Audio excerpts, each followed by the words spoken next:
Welcome back to another week of Instigating with Clarkey and Drury, brought to you by our friends at Conway Furniture, Highway 86, east end of Listowel. Our friends over at Larry Hudson, Chevrolet, Buick, GMC, and of course the Listowel Squash Courts. Ryan Drury back here with Clarkey, and we're very pleased to be joined by another great special guest this week. Another friend from the Homestand Leafs world. We've talked to Albert enough. Look, we bug Albert enough, okay? Now it's time to get the other side of Homestand Leafs. He says he's the anti-establishment guy, and he is. This guy brings the fire every week on Homestand Leafs. We're very pleased to be joined by Justin Pooni. Justin, how are you, man?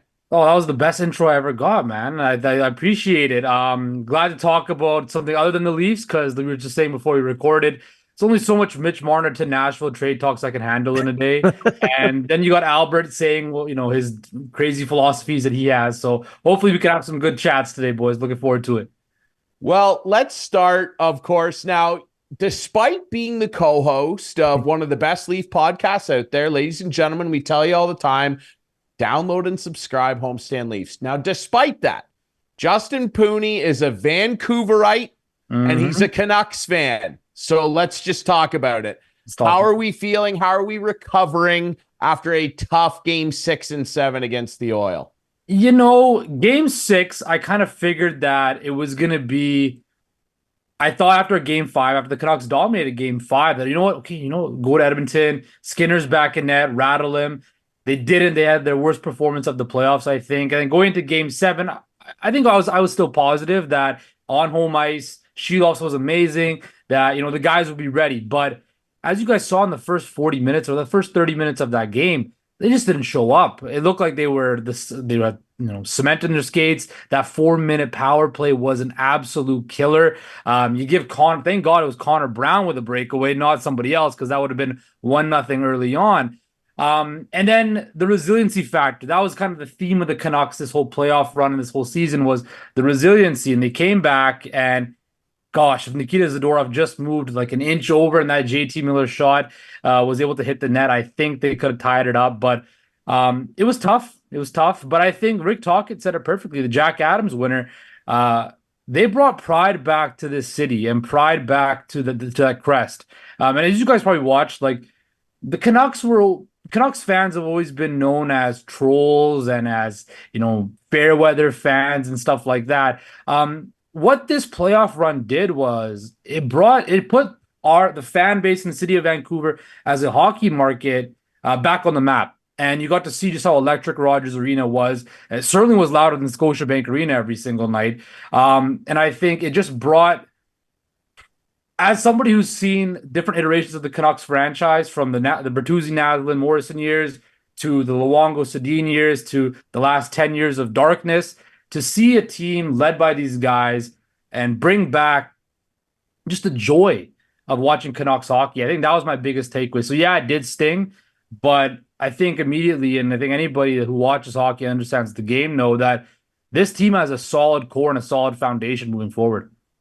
You mentioned that it was louder than Scotiabank Arena. I don't doubt that. The rioting that happens after they lose is a lot louder too. But listen, hey, what there's problems there in Vancouver, like there are here in Toronto with the superstars. Like, what happened to Pettersson? Where was he? Yeah, so look, they did their media availability today. Pettersson comes out and says he's been dealing with a knee injury since January. That got progressively worse and worse. Yeah, I see that. And I have the same thing. You're getting paid $11.6 million bucks. You need more than one goal right now.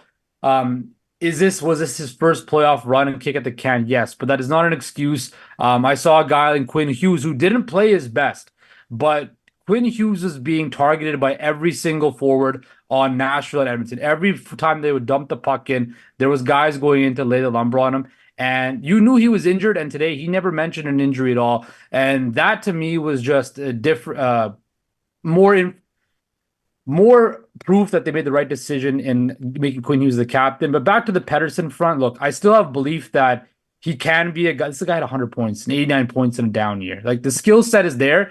It's just the mentality factor. Can he, switch that mentality, understand that, hey, playoff time, you got to raise your level up. I saw that with JT Miller, saw that with Brock Besser, saw that with Quinn Hughes to some degree, saw that with Connor Garland, a guy who was guys wanted him out of town, but ended up becoming one of the unsung heroes this year. So with Pettersson, there's still faith, but it's like Marner. You get paid to produce not only in the regular season, but you have to produce when it matters the most in the playoffs. And for this team, that's what's going to matter now going forward. And it's tough too, as a Leaf fan knows, to lose a big player in Game 7. Yeah, Besser, and not having your goalie for most of the series. Absolutely. Demko, And Besser came out today and said that he actually broke his finger in the Nashville series back in Game 3 and played through it. Scored 7 goals after he broke his finger, so that shows you just how good he was. But blood clots, look, he came out again today and said that he tried to play and wanted to let it go. But when you're looking at something as serious as that, play the cautionary tale and play it safe. And look, hopefully he gets a full offseason and he can repeat this, because of Brock Besser, when he came in the league, was projected to be a 40-goal scorer. Didn't hit that his whole career for various reasons.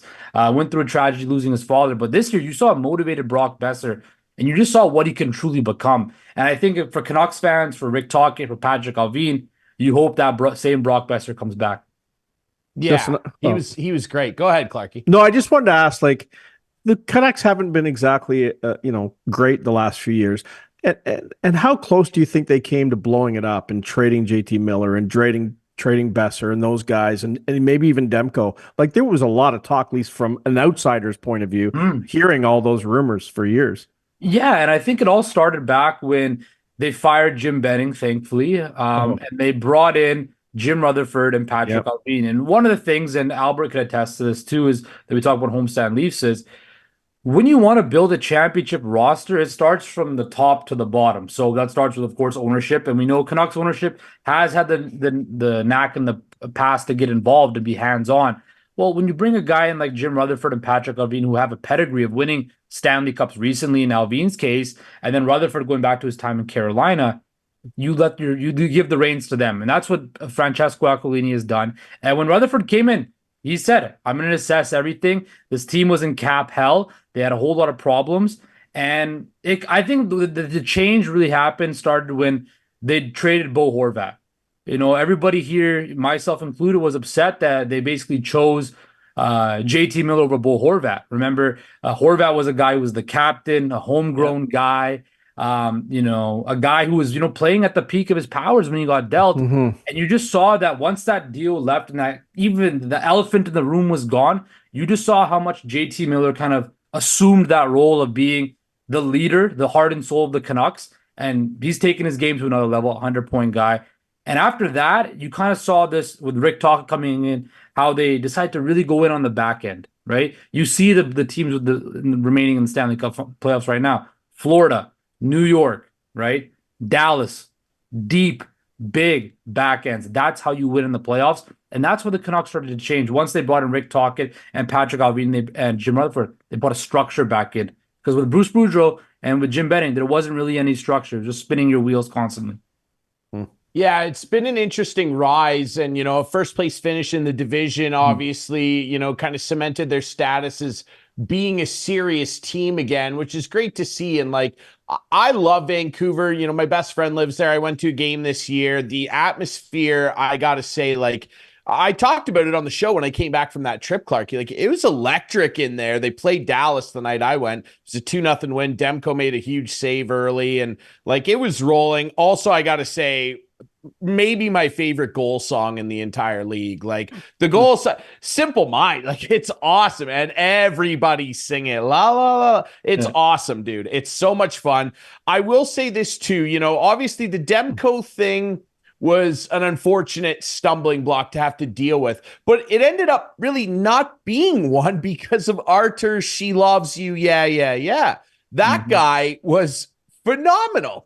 As a fan watching that, what were the emotions like from going to, oh no, our big cat's gone, to let's see what this kid can do, to holy cow, he's playing really, really well? What was that roller coaster like? Well, yeah, I mean, you win game 1 and everybody's absolutely on top of the world. And then the next day it comes crashing down when you hear that Thatcher Demko is going to be out.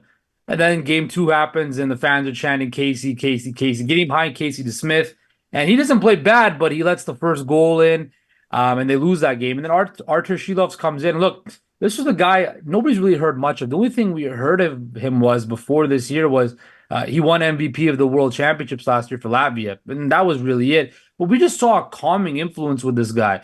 When he was in the net, you weren't really worried. You know, when a lot of times you're watching the games and, there's back and forth action. Now, the Canucks didn't have a whole lot of back and forth action, but when, the Oilers were hemmed in their end, Shilovs just exudes so much confidence and calmness that as a fan, it was totally fine. Here's the other thing, too. They now have a succession plan, per se, if they want to go down that route, where he's proven that he can be an NHL caliber goalie. He's probably going to be the backup next year. And then you kick the can down the road with Demko. Look, Demko, Vezina finalist, one of the best goalies in the NHL, but injuries are a bit of an issue, right? So you need a reliable backup goalie, which they now have. And I think with him, you could see maybe he could be the goalie of the future. He's going to need a couple of years in the NHL as a backup to get some seasoning, but I think he has the mentality and the intangibles to be a number one goalie in the NHL.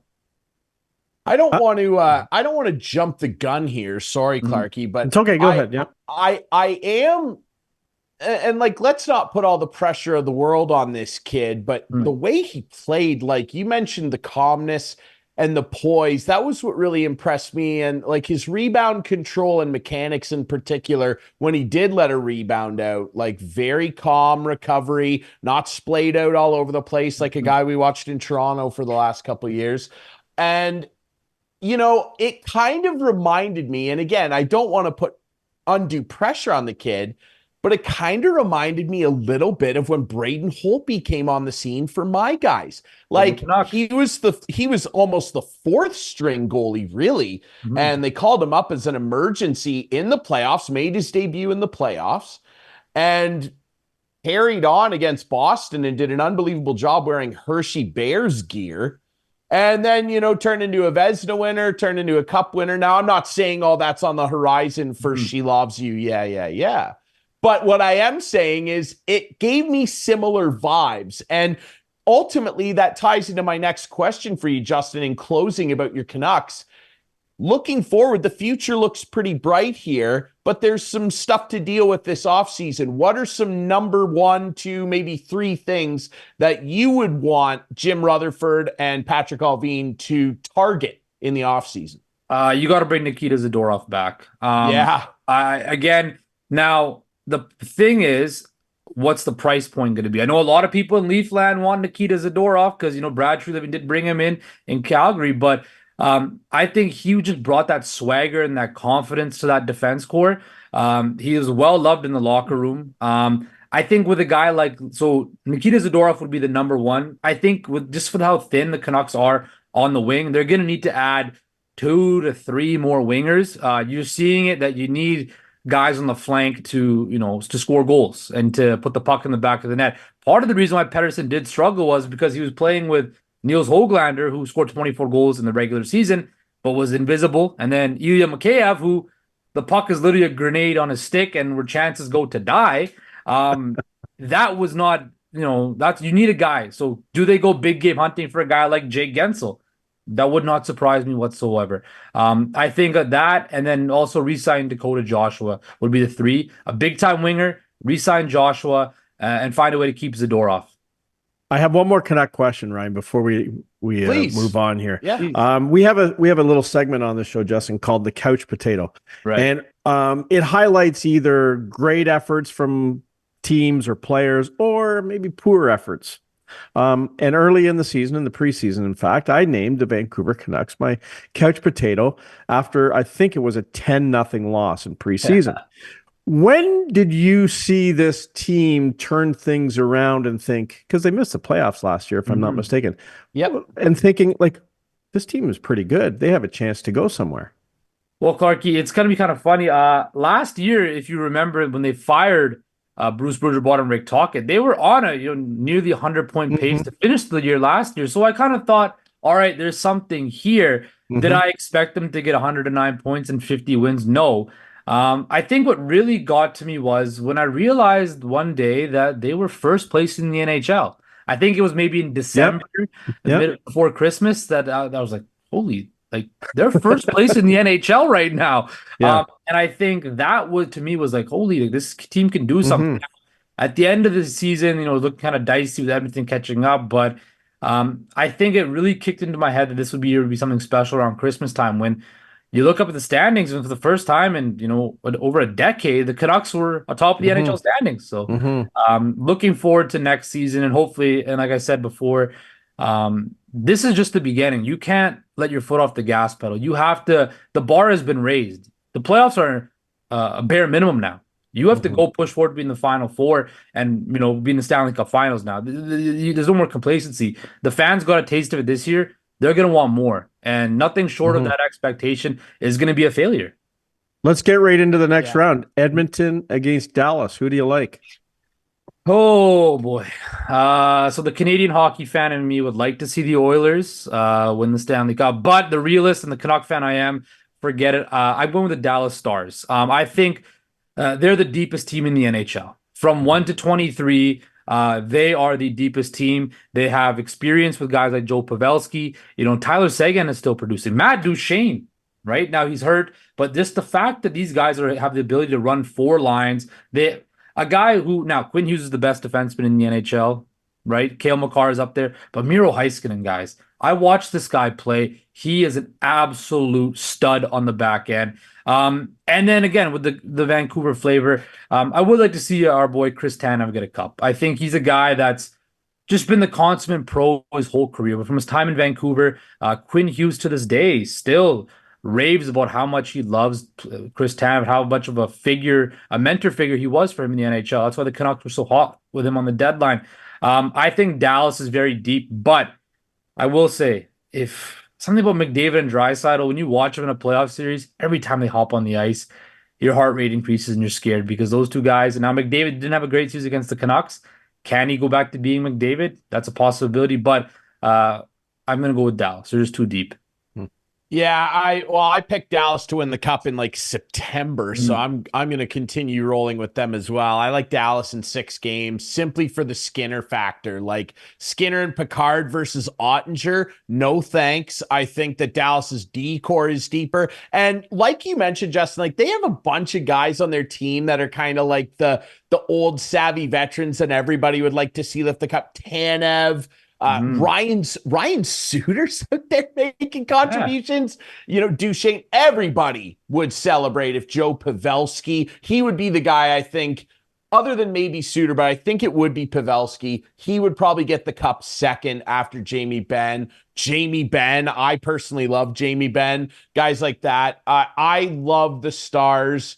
The Oilers, they're going to need McDavid to go McJesus levels here. Like he's going to have to go full Super Saiyan Goku here, if I can make a Dragon Ball Z reference for all the younger viewers out there, Clarkey. I know you're not going to catch that one. I have no idea what you're talking about. I will say this too, the Oilers, this is an insane stat. Like when you think back to the 80s with Gretzky and everybody running around, McDavid, the Oilers were the first team ever in playoff history to have 3 guys with 20 plus points after 2 rounds. McDavid, Draisaitl, Bouchard. Evan Bouchard's going, next level here, but that's an insane stat. So yeah, I agree. Clarkey, what do you think? Who are you going to pick here? Yeah, I like the Stars too. I think they might polish them off pretty quick in 5 games. What I picked, I just like their goaltending. Ottinger's a great goaltender, and I think coaching, they have a huge advantage. I mean, you got a coach basically learning on the job in Edmonton, and Pete DeBoer, like, don't go to Game 7, he'll beat you for sure. Yep. But DeBoer and Steve Spott, former Marley head coach, back there. So I think Dallas will win, and I think they'll do it in 5 games. I will say this though, if I may.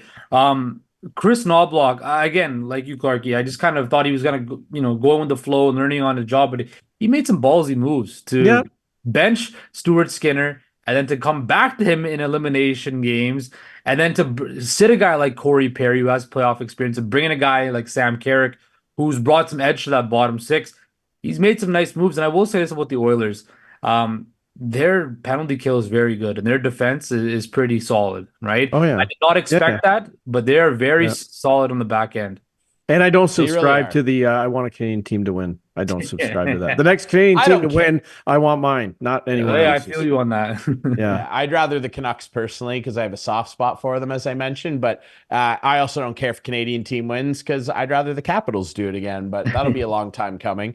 Let's talk about the other conference final. Now, as we record this, it's Thursday, the 22nd, the 23rd, pardon me. We're already a game in. Florida, a tidy 3-0 shutout in game one. But that's not going to deter me, Clarkey. If you don't mind, I'll go first here. I'm going to stick with my pick that I sent to producer Adam. I like the Rangers in 7 because if there's one thing we've seen the Rangers do so far, it's bounce back. Now, they dusted off my Caps, and then Carolina gave them a little scare.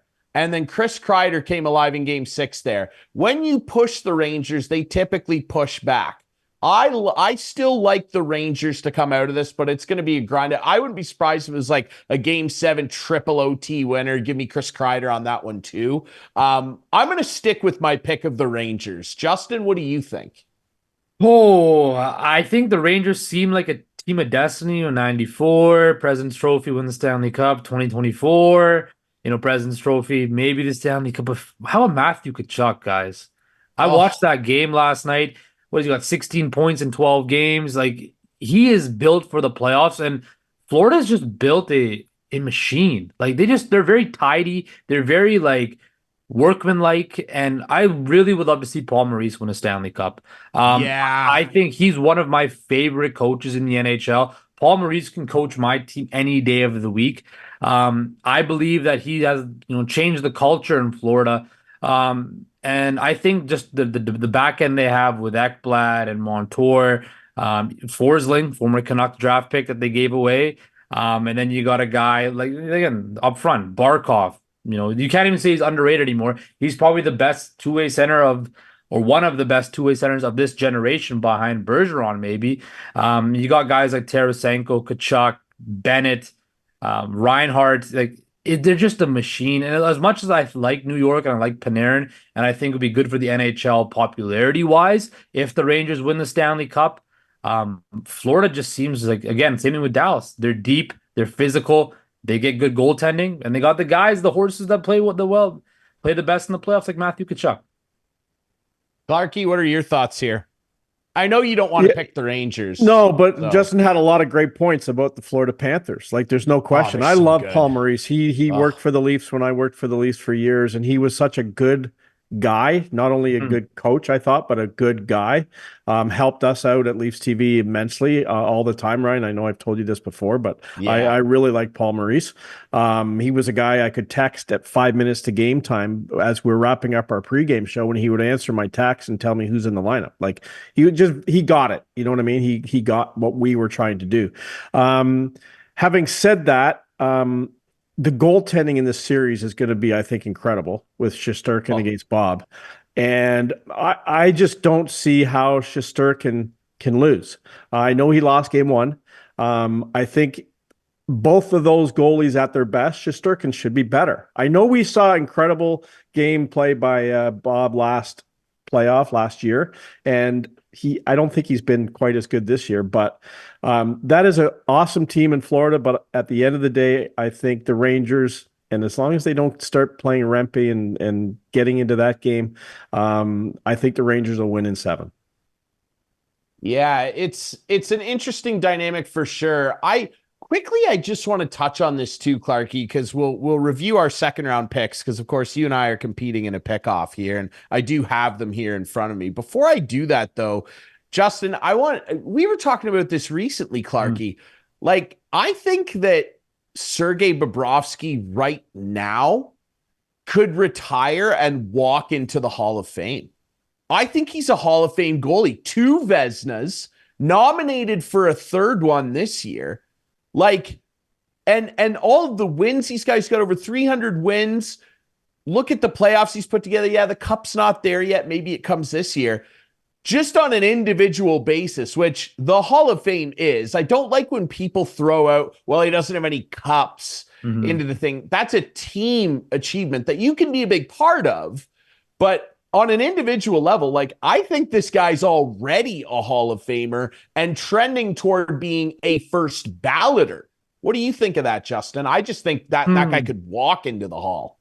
It's such a I have very the way I see the Hall of Fame is I think that there should be the highest of highest standards to get into the Hockey Hall of Fame or I any. agree. With a guy like Bobrovsky, when I look at this, and I forget who said this, somebody in sports media said this, is when you go into the Hall of Fame, can you tell the story of the sport can the story of the sport be told without mentioning that guy's name? Right? It's a little bit different in hockey, but when you talk about this era and this generation of hockey and goaltenders, right? You kind of went from the Lundqvist Price era to now where the Vasilevsky had a little run, and I think we can say during that period of time, the last couple of years, that if you wanted one goalie to win you a game, it was Andrei Vasilevsky. But to piggyback off your point, if the Panthers can get another cup run in here, I certainly think that it's possible that Bobrovsky is a surefire Hall of Famer. I think back-to-back cup runs in this era, in the Cap era, is nothing to sneeze at. To be a guy who's stolen games. I mean, what about that first round series with him and Vasilevsky? That goaltending duel they put on a couple times there, right? Just goaltending at its finest. So I see it. Do I think he's a first ballot though? No, but I could see the stats backing it up for him, and he's got the individual hardware as well. And look, Roberto Luongo made the Hockey Hall of Fame without winning a Vezina, so I mean, it's possible. Yeah, for sure. And like his international career was factored in there too, and it deserved to be. Absolutely. It deserved to be. For Bob, I guess, like on the story factor you brought up, a big story of the modern NHL has been expansion and, at times aggressive expansion, which I would say Columbus was kind of part of in that late 90s, early 2000s pocket. That franchise became relevant because of him. Like Rick Nash was all they had, and they made the playoffs one time and got swept. Bobrovsky and having Panarin there too brought them some respect. And like Bobrovsky, other than Rick Nash, I'd actually even say above Rick Nash, which may be controversial. I actually think he's the greatest Blue Jacket of all time. Like he won 2 Vezinas. Rick Nash was an unbelievable player. He never won a Hart. He never was voted a Ted Lindsay winner or anything like that. Like Bobrovsky did significantly insane things in the context of a very sad franchise when you talk about the Columbus Blue Jackets. It's an interesting conversation for sure. Clarkey, do you want to quickly go over these second round picks? I have them in front of me here, and I know producer Adam has them. I wonder what Justin will think of what we did here. You had the Boston Bruins beating Florida, and I know why. You didn't want the Bruins to continue on because, you're... No, it's usually just because every team... on.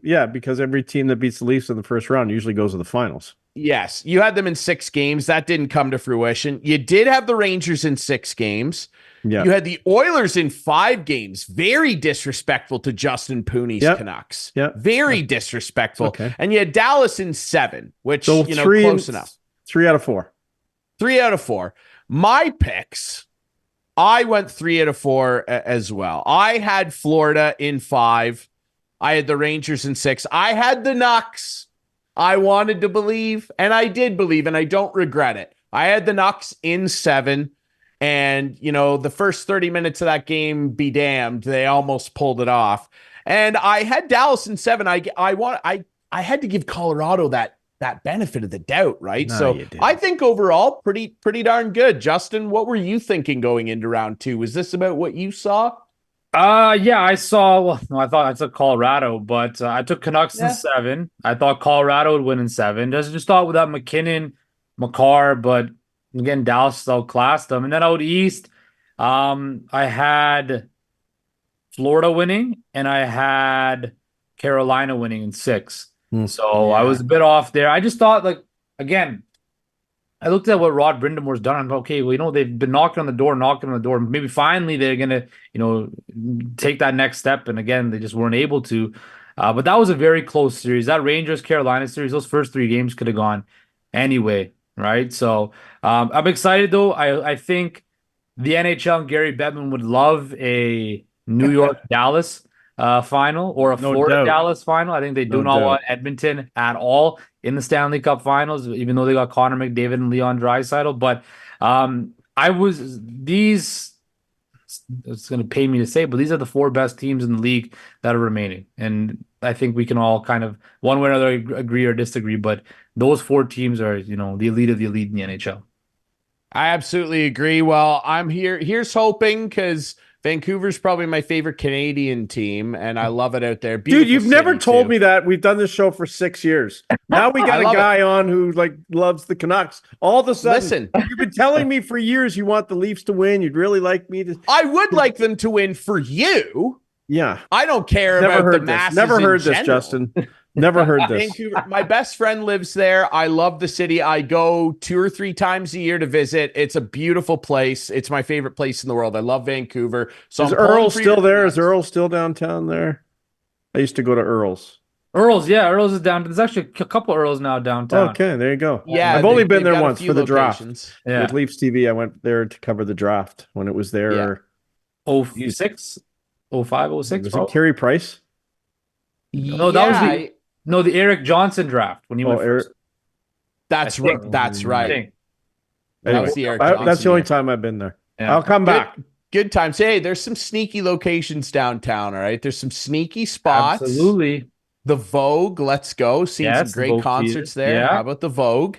And I also want to give a shout out to my friends at the Rock Shop. Okay. I've blown a lot of money at the Rock Shop. Okay. A lot of money. What's that? What is the that? Rock Shop? It's just like an old school t-shirt place. They've got lots of old shirts that aren't in circulation anymore. It's a great spot. Nice. And I also want to give a special shout out to my friends at Jam. Now, Jam is the greatest breakfast place on planet Earth. Mm-hmm. Justin, I don't know if you've been to Jam. I haven't, but I've heard about it. Next time you go home, and you got to get in line before 8 a.m. If you're not in line, you're going to wait. You're going to wait. They have like 30 different Eggs Benedict dishes. I always get the fried chicken Eggs Benedict. All right. It's the greatest breakfast place of all time. Jam, we love you over here. All right. We love you here on Instigating. And we love our friend Justin Pooni of Homestand Leafs. You can find it on all your favorite podcast apps, just like this show. Justin, thanks so much for doing this, my friend. And hey, take it easy on our friend Albert. All right. You're bringing the heat on the guy, but ease it off for the summer. I got to keep the heat on him. Although somebody's got to keep him in check. Right. So thanks a lot, boys. And I appreciate it. Thank you. Justin Pooni of Homestand Leafs. Ladies and gentlemen, you can find the podcast everywhere. If you're a Leafs fan, it's must-listen content, all right? Okay, we're going to take a quick break. When we come back, I'm very excited.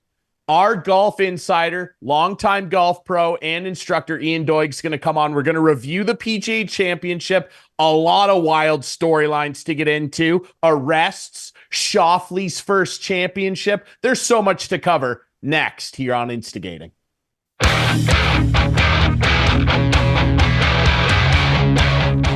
Welcome back to Instigating with Clarkey and Drury, brought to you by Conway Furniture, our friends at Larry Hudson, Chevrolet, Buick, GMC, the Listowel Squash Courts. Thanks to our buddy Justin Pooni, co-host of Homestand Leafs, for chatting about the playoffs so far in the NHL.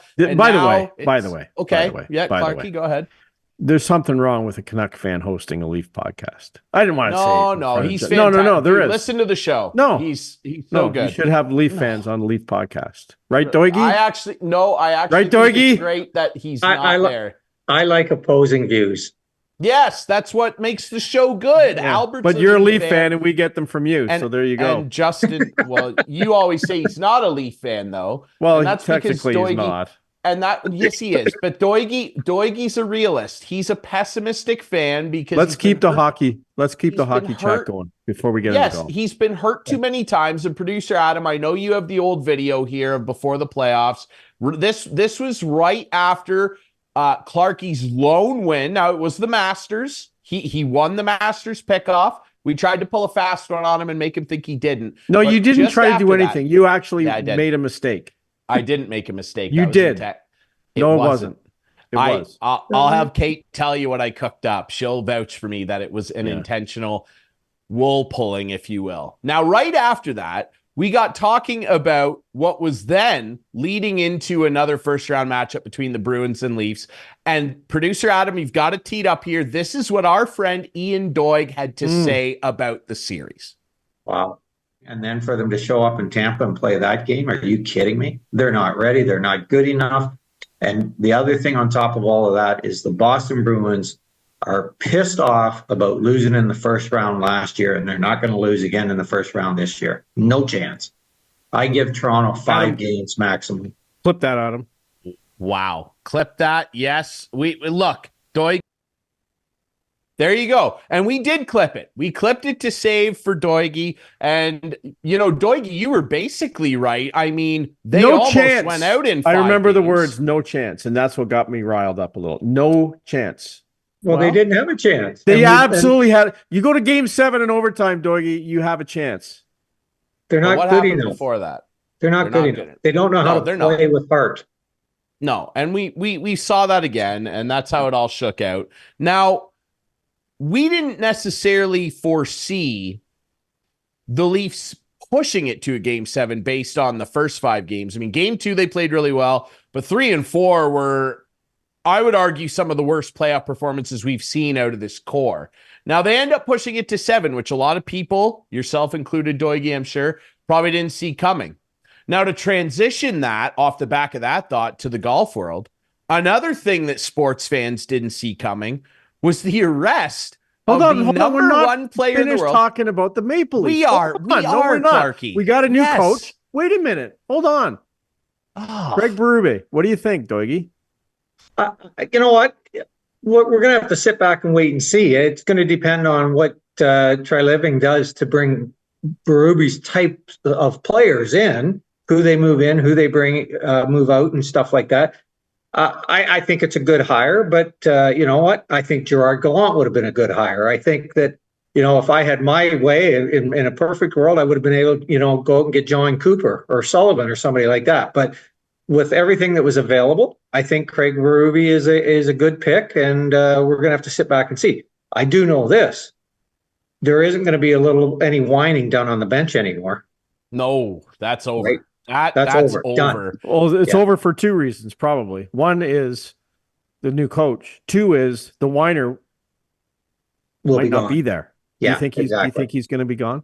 I do. I just think that for a couple reasons, they can get an awful lot back for him. Yes, you're giving up 100 points a year. We know that. We know that going in. But would I give up 100 points a year to get a stud defenseman or a stud goaltender in return? Absolutely 100%. Plus, you move all that money off. And this is where you and I actually have always been on the same page with Mitch Marner. I've always said this team is never going to win with Mitch Marner, and I think it's proven. So we're on the same page there. Yeah, and that's not to say that he can eventually someday become a Stanley Cup champion somewhere else. Absolutely. It's more just in this current team with this current setup and the cap structure they have, it can't be done with this group here. And I'm sorry, 8 years, really, if you want to talk about the payment of the players, it's really about a 5-year window where they've tried this out and it just does not work. So that's where it is. And I agree. I think Berube's a good hire. Okay. Can we transition to golf now? We're here to talk about golf. Not quite yet, because what I want to say is I like what Berube said, and that we're not going to worry about the core 4. We're going to worry about being a team. Yeah. And to me right there, that sets a whole different tone. I mean, for 8 years, we've been talking about the core 4. Well, what has the core 4 done for us? Really, nothing. And I know I've brought this up in the past, but I was talking to somebody else about hockey here the last couple of days down in the States. And when I brought this up to them, they kind of looked at me sideways. We as Leaf fans are dying for them to win the Stanley Cup. But the Toronto Maple Leafs, in the history of the Toronto Maple Leafs, have never won more than 2 series in the playoffs. Ever. We know that. Right? So we got a long way to go to win 4. We know that. So it's fine. It's fine. So let's see what happens. All right, let's talk. Do you think they move anyone else? Do you think they try to move Morgan Riley? What do they do with Tavares? You're killing me here, Clarkey. You're killing me. We can't do this. What do you think? I know why he's doing it too, right? Yeah, he's doing it to make me angry, and we're just going to blow right past this. We'll talk about this I later. want Doigie's opinions on the draft's like a month away. No, we're not doing this. I'm going to retake control of this. We got Doigie on. We have no. You know what? We have a new coach. We have maybe guys getting traded. We Listen, lots to talk about. We don't need when to it talk happens, all golf all the time. when it happens. But we have a limited time with our friend who's a busy guy. This guy's a pro he's golfer. not. Look He's at a him. golf instructor. Look at No, him. listen. He's not He's busy. He's got a serious tan on because he's been playing a lot. This guy's busy. And frankly, I think you're being rude, Clarkey. You're wasting our buddy's time here. So I'm let's not talk about golf. wasting his time. Yeah. Well, you're wasting mine. Right. So let's move on to golf. All right. Hey, Because you're going we to have a Pebble couple- next week, eh? He is. Tell us Okay, about Pebble. tell us Thank about that. God. So I fly out Sunday morning bright and early for the Perry Parker Invitational Pro-Am being played at Pebble Beach. We played 2 rounds at Pebble Beach, 1 round at Spyglass Hill, 1 round at Spanish Bay. Links, we're staying at the Spanish Bay Lodge right on the Pacific Ocean. It's a spectacular week. It's a great tournament. It also raises money for the Hemophilia Association. My friend Perry, who I played on tour with, has hemophilia. And so this raises money. My hope is it will raise about $100,000 for it. Good sponsors. It's a pro-am, so I'm taking 3 gentlemen from town here in Barrie with me. It's kind of a bucket list thing for them to do. And we're going to hang out and play golf on those iconic golf courses. And maybe, just maybe, we might drink a little bit of wine in the evening. Maybe. I like the sound of all of this. Best of luck to you and your team out there. Have you ever been? Now, have you ever played Pebble? I have, yeah. Okay. It's been a long time ago, but back in the 80s, I was able to play out there a couple times. So. Are you going to meet up with anyone? I know, like you met Jack Nicklaus last year. Like, is there any meet and greets lined up? There will be, but not really big names. There's some guys that played on the tour that are playing, like Bob May, who lost in a playoff to Tiger Woods at Valhalla a number of years ago on the PGA. He's playing. Keith Clearwater's playing. A couple of my mates from Australia that I played when I played overseas are flying up from Australia to play, so I'll get to see them. So a little more personal stuff. Nice. And I'll get to hang out with those guys and have a lot of fun during the week. Yeah, it's gonna be fun. And I have some Tremendous. breaking news, Ryan. Doigie let me in on this. I don't know if he's told you, but what's the next major, Doigie? The U.S. Open. The U.S. Open. We may have a special guest come on our show, right? Yes. Go ahead, break it. Well, it was announced a couple of weeks ago that Gary Koch has been hired back by NBC Sports to commentate at the U.S. Open at Pinehurst.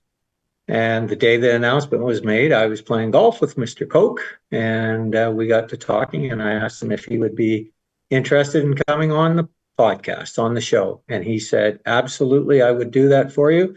We just have to make the arrangements to get it done. So I just got to find out scheduling and try and figure out with him and me, get us both together at the same time, and he'd be happy to come on. So let's hope we get it done before or just before the U.S. Open. If we can't, I know he'll be busy that week, so we would be better off doing it the week before. Yep. And if we can't get it done then, we'll bring him on the week after. So there we go, Ryan. Happen. It will happen. So Gary Koch is coming on the show. Gary Koch, you heard it here. This is very exciting. And I'd like to officially, if we can, almost do a restart of the show. This is Instigating with Doigie and Drury. I love it. This is fantastic. This is great. All right. I want to dig in to obviously a couple things because 2 massive things happened last weekend at the PGA Championship. And one, of course, was the wild arrest of Scotty Scheffler. And more video came out this week. Like the arresting officer, like they made it sound like this guy ran a bunch of people over and he dragged the officer 100 yards and all this wild stuff. Well, that clearly didn't happen. Scotty was absolutely in the wrong here. And unfortunately, the accident that he tried to drive around to get to the driving range claimed someone's life. Like this was a serious police investigation. Like Scotty made a big mistake here, but the police on their initial report made it sound like it was so much worse. Like what a joke that is. And, Scotty's going to have to, answer to some of this. Like he was initially facing some pretty serious charges, including assaulting a peace officer, but that was a wild scene. And then he goes out and he shoots 66 that day on the Friday, Doig. I mean, like this guy's a machine. Well, we'll go back to the scene beforehand in a minute, but I said this a few weeks ago on the show about Scotty Scheffler, and I said he is not of this world. I think he's from another planet. And for all of that to happen that morning, for him to spend the time in the jail cell doing his stretching in an orange jumpsuit. Yeah, and a mug shot, yeah. And doing a mug shot and everything that's going on around him, to then show up at the golf course just almost an hour before his tee time with all of that going on, and goes out and he birdies his first hole and goes on to shoot 66. I'm like, I might have shot 106 after all of that going on.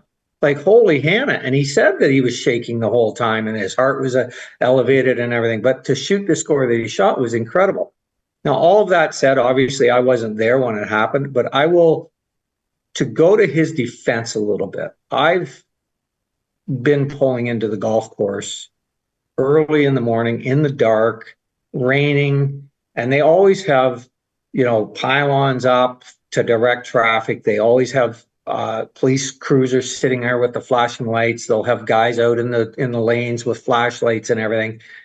So in his defense, I could see where Scotty Scheffler just kind of thought it was a normal morning, and the misunderstanding of what the police officers were doing, because it had not been reported that somebody had been killed yet, right? So he would not have known that. And in the dark, in the rain, early in the morning, driving up, I could see myself doing the exact same thing Scotty did. I could see myself kind of looking and go, okay, there's a little fender bender here. I'm just going to go around it and get out of everybody's way and get into the clubhouse, right? And then apparently the officer screamed at him and grabbed the car and apparently was dragged and everything else. But I know initially the other day they said they thought the charges were going to be dropped, but when he went in on Tuesday, they were not dropped. They're still moving forward with them. So I was a little surprised at that.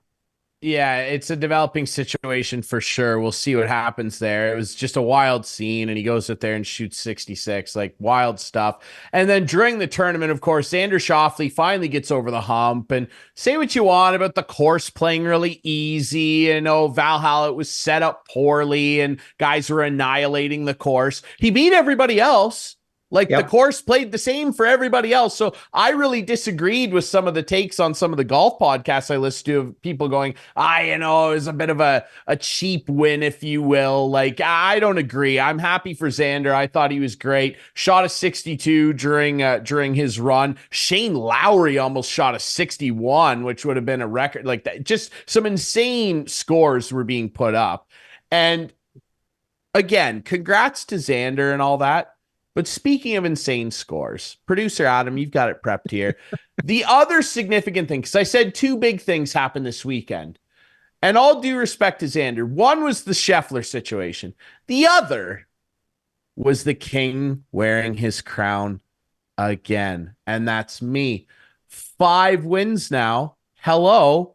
And the PGA Championship is a major, and I took it in disgusting fashion.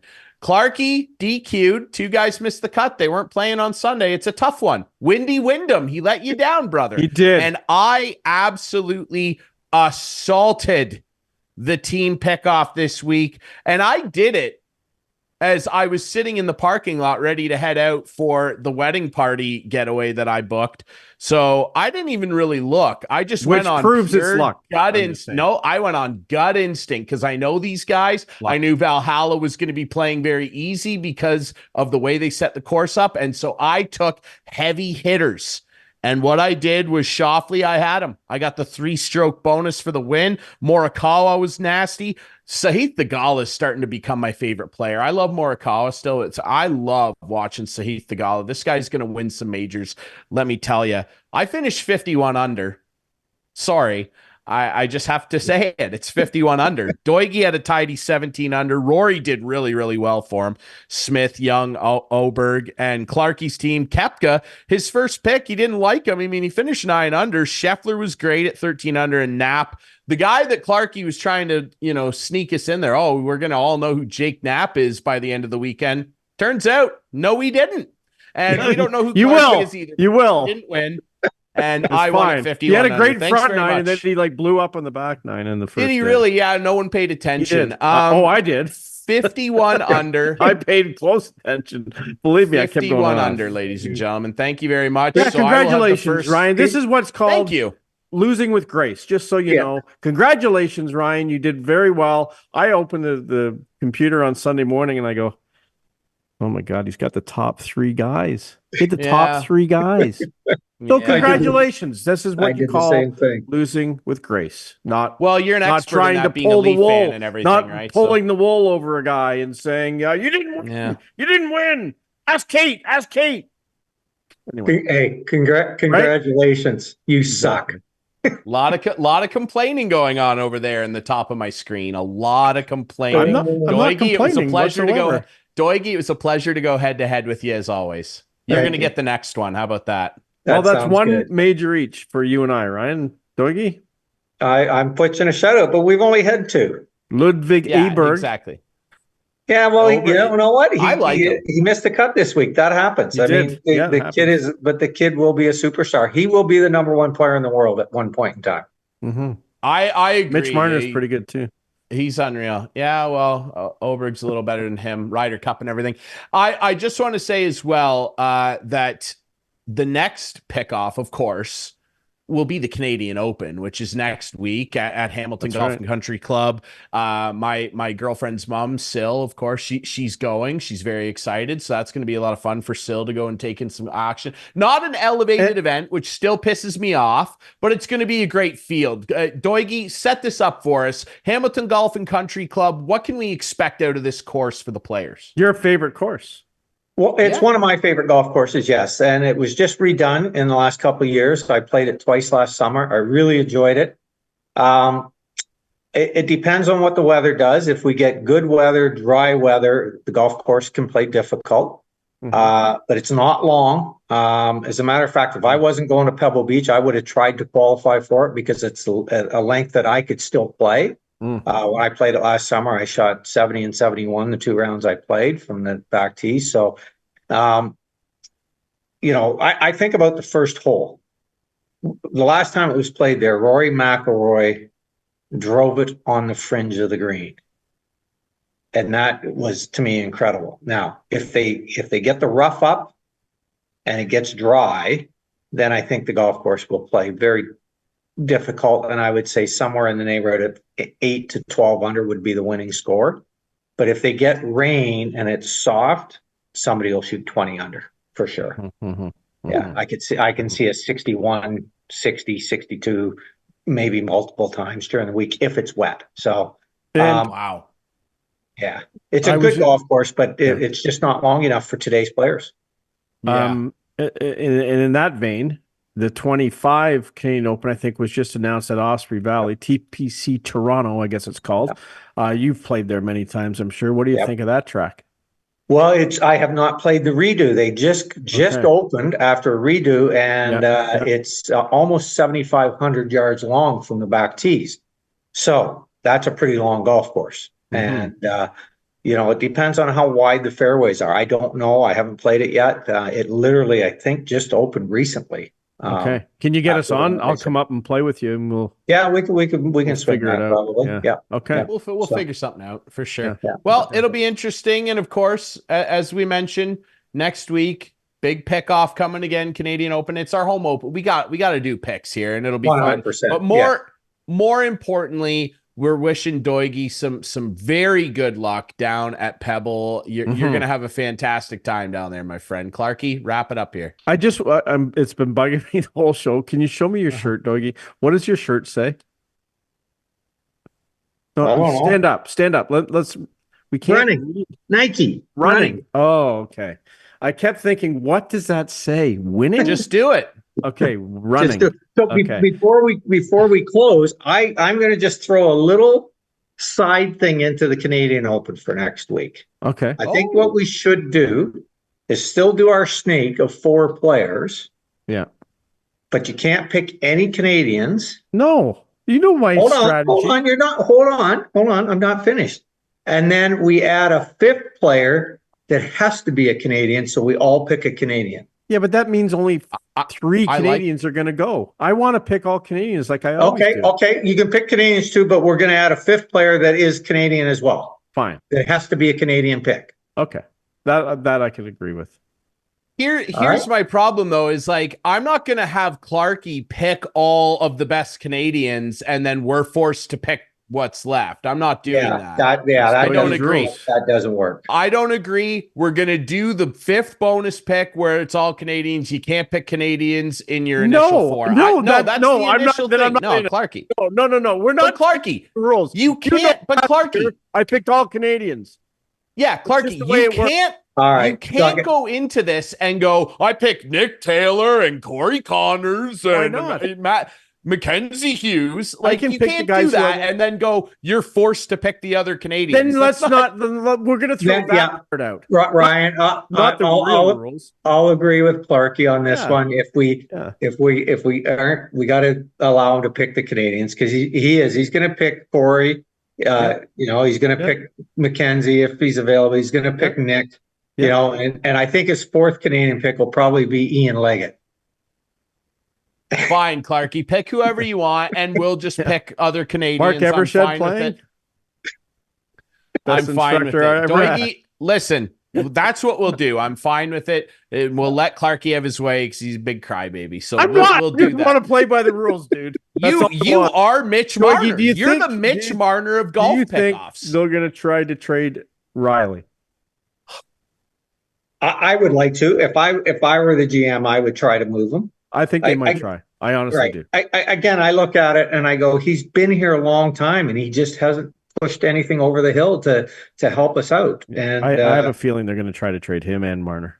Yeah, and think of the cap space it moves and opens up, and then all of a sudden, I mean, look at. I heard Saros is ready to go. He's. I mean, and they just cleared cap space trading exactly. Exactly. So I mean, I'd be in on that if we could. Sometimes I think that the Leafs are probably try to be in on some of these trades, but the guys don't want to come to Toronto for the taxes and everything else that goes on. I don't know. Maybe. I just hope that that's not the case. I hope that guys want to come here and win. Can you imagine if you played for the Toronto Maple Leafs and you won the Stanley Cup? Mm-hmm. You'd have 7 schools named after you. Yeah, you'd never pay for dinner or drink in this city ever again for the rest of your life. It would be incredible. And you know what else is incredible? Our golf insider, Ian Doig. Doigy, good luck at Pebble next week. Have a ton of fun, my friend. It was great to have you back on the show, my friend. We'll chat next week about Canadian Open picks. All right, sounds good. And I'll bring some nice pictures from Pebble. I can't wait, my friend. Perfect, all right, we'll take another quick break. When we come back, yes, the slideshow, we'll play it. We'll play it right here on the show, okay? Mm-hmm. We'll take a quick break this week to wrap up. Clarkey and I will come back. Couch potato time. You know what time it is. That's next here on Instigating.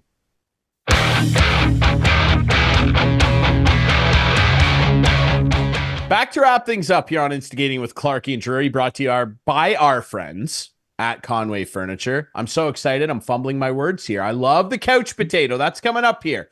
We're brought to you by our friends at Conway Furniture. Larry Hudson, Chevrolet Buick GMC. Deals are always hot. Go over there now. There's so much selection right now. Go see Clarkey. Go see our friends. Trent McClement. Go see our friends over there at Larry Hudson's, okay? Hudson's has it. Deals are hot. You know the drill here. Come on. 40th anniversary sale going on.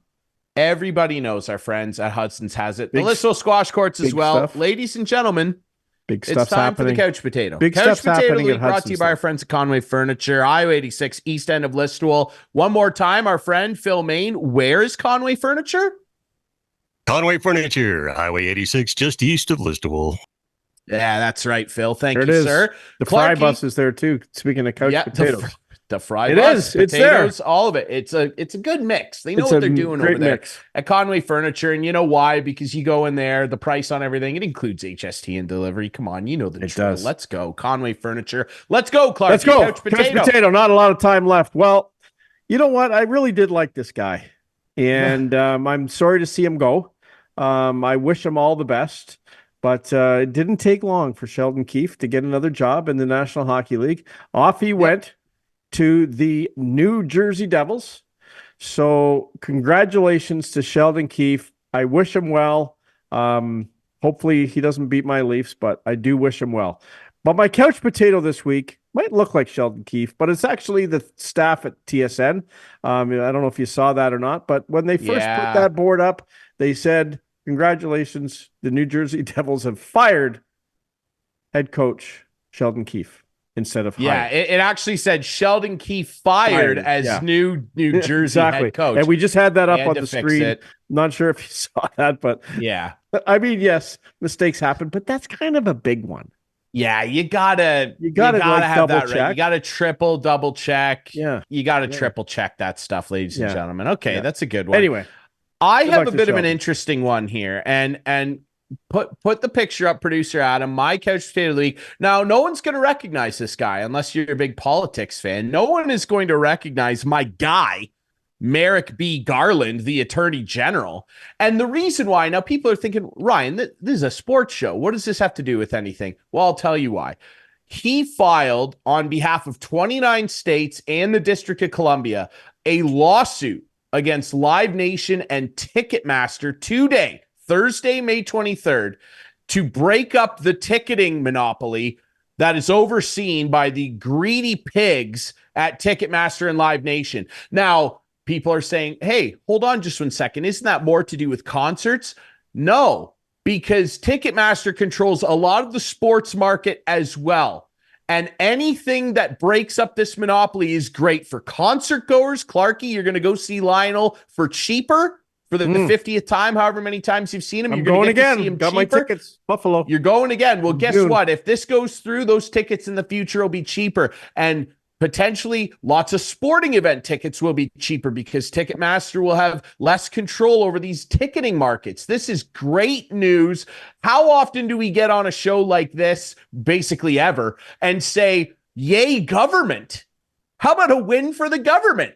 Thank you very much to Merrick B. Garland and the Department of Justice for breaking up this monopoly. It's going to win. It's going to go through. Anything to take down Ticketmaster off their high horse is a huge win for concert goers and sports fans. Let's go. That's my couch potato of the week. Merrick B. Garland, kick your feet up. Ladies and gentlemen, thanks to our friend Justin Pooni of Homestand Leafs, our buddy Ian Doig, our golf insider. We will be back next week. Canadian Open on deck. Got to make picks. It's going to be fantastic. Everybody excited about Hamilton Golf and Country Club. It's going to be a fantastic weekend of golf. And obviously the conference finals well underway in the NHL. Enjoy that. You can find this show Friday nights at 8, Sunday nights at 9. Our friends, Whiteman TV. That's channel 6 for Whiteman subscribers. Debut on our YouTube channel Fridays at 9.